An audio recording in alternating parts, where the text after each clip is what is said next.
Ngayon, samasa ang halamang tawa-tawa bilang alternatibong lunas sa dengue. Pero babala ng Department of Health, hindi kayang gamutin ng tawa-tawa ang dengue na nasa critical stage na. Nagpapatrol, Abner Mercado. Sa Herbal Garden sa Quezon Memorial Circle, mabenta ang 20 pesos kada halaman ng tawa-tawa. Paniwala kasi ng marami, epektibo ito kontra dengue. Ilalaga yung dahon at inumin, medyo gagaling ka na. May nagsasabi na hindi ito makakagaling sa dengue, dalabang ko ito na putulan ng ulo. Sa naunang panayam sa herbalist at dating health secretary na si Jaime Galvestan, nakakatulong ang tawa-tawa para mapataas ang platelet count at mapigilan ang pagdurugo, pero hindi iminumungkahi ng DOH epidemiologist na si Dr. Eric Tayag ang pagpapaubaya lang sa tawa-tawa para gumaling sa dengue. Kung nagkakaroon na kasi ng pagdurugo, mahalaga na panatilihing hydrated ang pasyente. Kailangan mag-umpisa sila ng Orisol o oral rehydration salt solution. At yung tawa-tawa ay hindi po Orisol yun. May iba pang maaring inumin ang may sintomas ng dengue. Yung simpleng 1 litrong tubig, nahaluan nyo ng 8 kutsaritang asukal, 1 kutsaritang asin, haluin nyo nun 1 tasa, kada 1 oras, 2 oras, paiinom nyo sa bata habang nilalagnat po. Bukas naman ang Department of Health sa pag-aaral sa healing properties ng tawa-tawa. Hanggat wala ito, makabubuting ikonsulta sa doktor ang may sintomas ng dengue.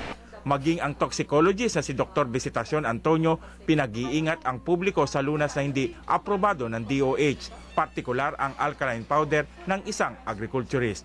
Abner Mercado, Patrol ng Pilipino.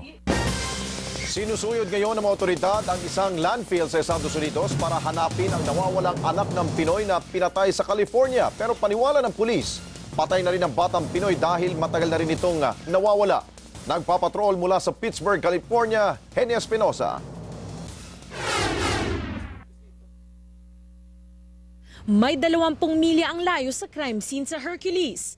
Si Frederick ay anak ni Ricardo Sales na natagpo ang patay sa kanyang bahay noong Biyernes sa Hercules. Suspect sa pagpatay kay Ricardo ang isa pang Pilipino na si Efren Valdemoro. Si Valdemoro din ang suspect sa pagpatay sa 2 pang Pilipina at isang Vietnamese na nobya niya. Naniniwala ang pulisya na patay na rin si Frederick dahil hindi na nakita ito mula pa noong Huwebes. This is a very solemn event to be searching here, and it's a mixed bag because we do want to find Frederick Salas alive. Pero umaasa pa rin ang kanyang mga kaibigan na buhay pa si Frederick. It's better that that he's found than than him not being found, than him just being missing. Para makita ang hinahanap, 3,000 tonelada ang basura na susuyurin sa landfill na ito. Dito dinadala ang basura mula sa isang business center kung saan security guard ang suspect na si Valdemoro. Napatay si Valdemoro Martes ng gabi matapos makipaghabulan sa mga pulis. Henny Espinosa, Patrol ng Pilipino, Pittsburgh, California.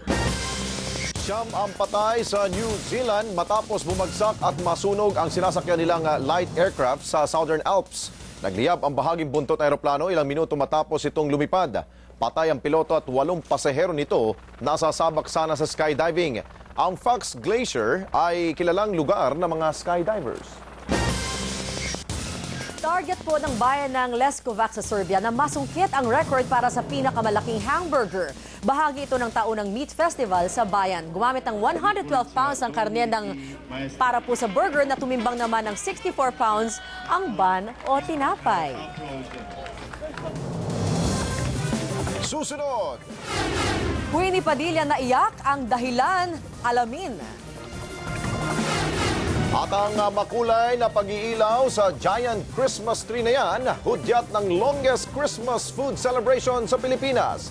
Silipin sa pagbabalik ng TV Patrol Week.